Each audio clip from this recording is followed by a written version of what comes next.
హలీం చేసుకుందాం వచ్చేయండి.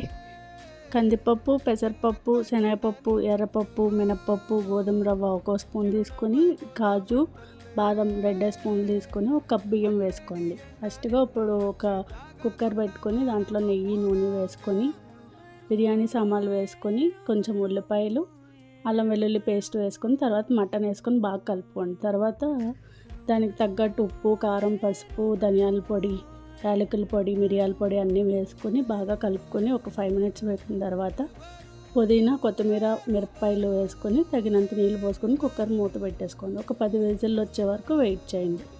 సో 10 విజిల్లు వచ్చాక దానిపైన తేలిన నూనె తీసుకొని వేరే బౌల్లో పెట్టుకొని మనం ముందుగా పప్పును నానబెట్టుకున్నాం కదా, పప్పు పేస్ట్ వేసేసుకొని బాగా కలుపుకోండి. ఇప్పుడు మధ్య మధ్యలో కొంచెం నెయ్యి, పుదీనా, వేపుకున్న ఉల్లిపాయలు వేసుకుంటూ కలుపుకుంటూ ఉంటే రెడీ హలీం.